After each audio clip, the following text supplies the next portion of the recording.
सबका जाए के बाद आज न तो काल जन्म ले बड़ा निमन से पढ़वा के ना गारंटी नहीं है ना नौकरी लेके ना गारंटी नहीं है मालिक ना निमन से शादी ब्याह होने की ना गारंटी नहीं है नहीं बाल बच्चे अच्छे होने की नहीं गारंटी नहीं है लेकिन आप जन्म लिए हैं तो एक न एक दिन आपको मरना है ये 100% गारंटी है तो जब हम ज्यादा तारीख के गाँव जाए भोरे चल जाए के बाद तो हम निमन कर्म को तुम जाए जैसे 8 घंटा 7 घंटा खातिर निमन कर्म व्यास में जो होता है कि हमार निमन लगे 80 वर्ष जिए तरह 90 वर्ष जिए तरह तारा निमन कर्म ना करे कहो करे के चाहिए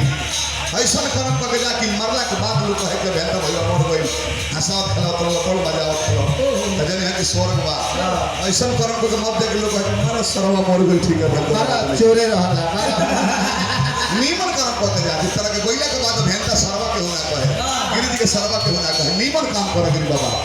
आ तू ऐसा काम करता रहे जैसे कोयला के बादल गोरिया वाला की तो मोला का बात छोड़ दो पर तो विशेष ध्यान दो लइका देखो ना अब यत्ता के बरोबरी बैठाता रहो एगो गांव के मुखिया होकर बैठाता रहे केकर लगे तो मोदी जी के लगे लालू जी के लगे नीतीश के लगे अपना रेंज पर तुम ध्यान रख के हो हलो महापात्र आवा भागो मत बैठा लगा पर भागत में बोलला पर जा गाड़ी में हो धैले पर तो निकल स्पार के टाइट हो गया माटी के को के घम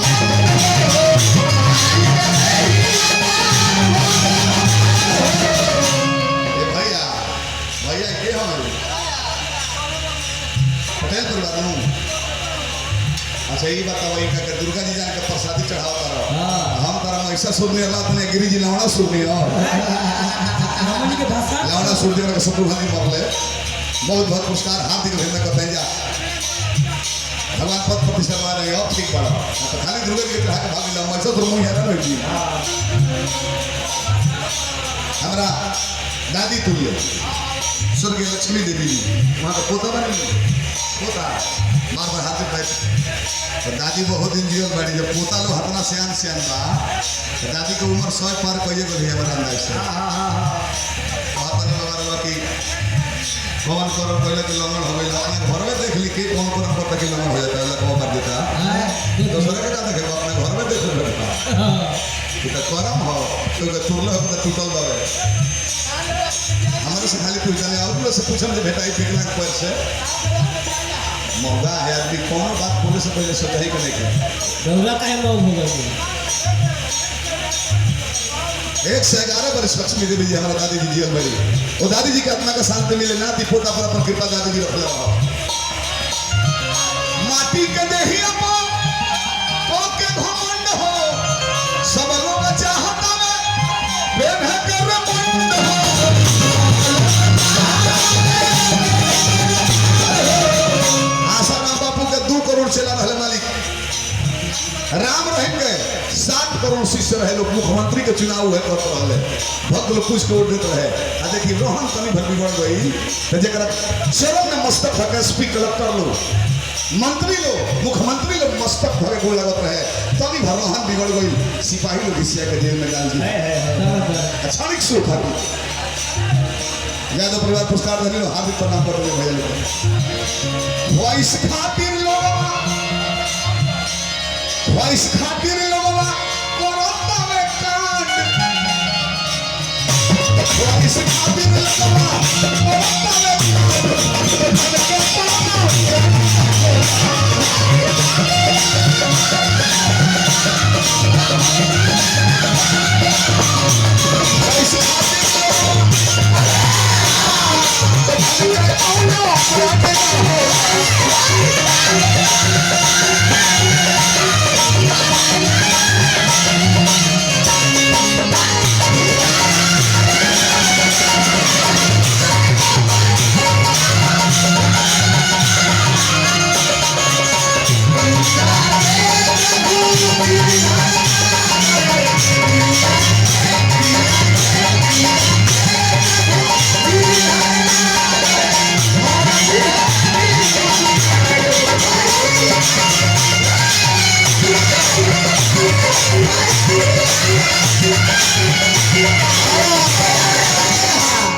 शंकर जी के अंश में हो गिरी जी रह जाओ बहुत तरह की शंकर जी जन्म हमें कनवा उठ के चढ़ा दे ऊपर ले कौन कहता है कि शंकर जन्म है कौन कहता है कि शंकर जी जन्मा है? आपको वेद पुराण का नॉलेज नहीं है। ब्रह्मवैवर्त पुराण खोल के पढ़िए। आज शक्ति दुर्गा सबसे पहले ही एगो लड़का के जन्म दे प्रकट कइले बड़ी जेकर नाम ब्रह्मा पड़ल। कहली कि बियाह कर, कहली कि माई से बियाह ना कर, जार कहली किसन नायक से। भगवान विष्णु को पैदा कइले बड़ी, उनको खाली बियाह करके ना कइले जार देली। तब शंकर जी के जन्म देले बड़ी। जब आज शक्ति से प्रकट भइल बड़े, जन्म लेले बड़े, तो वो जन्म कैसे भइले? बोला बोला तब बोतलवा मुंह में ठूस दे। बोला जब जन्म लेले बड़े तो जन्म कैसे भइले? बात रखी ना होला ब्रह्मवैवर्त खोलिए, अगर संहिता पढ़िए आप, गिरिजी आपको अभी नॉलेज नहीं है। सबसे पहले गोलोक धाम में भगवान कृष्ण जना प्रसंग के सिर्फ एक व्यास गाते हैं जकर नाम महाभारत शिरोमणि सुखरानंद यादव है। गोलोक धाम में वो कृष्ण शरीर के आधा भाग से राधा की उत्पत्ति को ले बड़े समय आएगा तो ब्रह्मा विष्णु शंकर उत्पत्ति कर बड़े जितना रुआ रुआ में ब्रह्मांड निकल होगा सब भाग में भगवान विष्णु ब्रह्मा शंकर को ड्यूटी वाले तो व्यास हम लीलगणेश कहीं का जानकारी है तारा चोर व्यास लगातार ऐसा रहा बापू को पोता कहे हमको कंट्रोलिंग नहीं खेली को गाँव तरह को नहीं जब चल जाकर माता पिता ये झाड़ चोर ब्यास है। गिरी ना रहता ना तो बिग बिग लेना तो झलिया हो गई अली सावन में गिरी हो ऐसे बता सकता हम सब को लगाइए ऐसा ना हमको तो है तो हमारा माई कहिए कि करें दिला हां तू हमारा का बोला हमारे कुछ कहो गाड़ी के दूसरा के पत्र गाड़ी के को गाड़ी शुरू कर करता हूं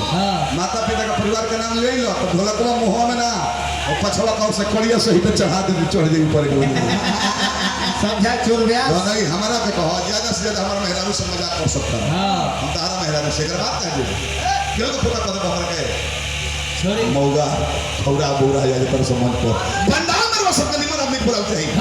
पंडाल में संडाल आदमी होके आप लोग पंडाल में सावन के महीना में इस चंडाल को बुला दिए पंडाल वाला चंडाल हमें मूर्तिया वाला हमें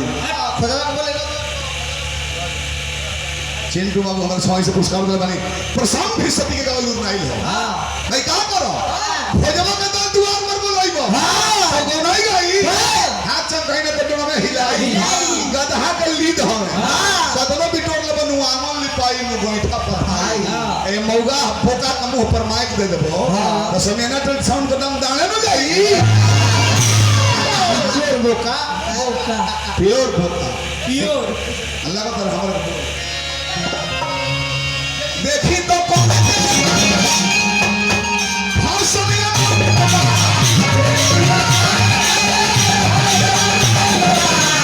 बाकी रे देखिए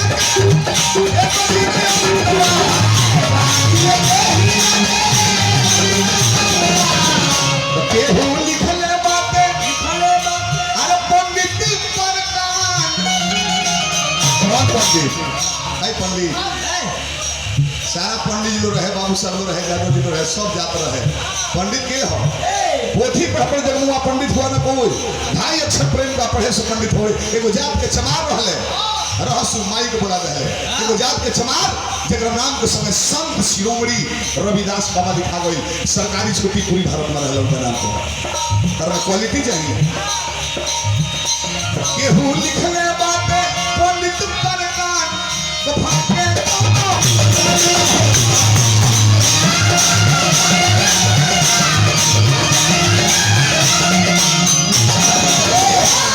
राजा मर जी बाइक दिन सबका मारे के बाद अब केहू ही नहीं कहता सर कि हमरा मरे के दिन हमार शादी इच्छा पूरा हो गई रहे ए माई के इच्छा पूरा भइल बा नहीं के भइल सेवा कइले हुकम लो कि माई के भीतर इच्छा रह गई हुई कि नाती पोता देख लेहनी पर पोता देखती देखियो ले होई है भाई पर पोतो के बियाह देख लेती ओकरा बाद होय तो ओकरो बेटा देख लेती पर पोता के होला न इच्छा से काम कोनो होबे ना ज्यादा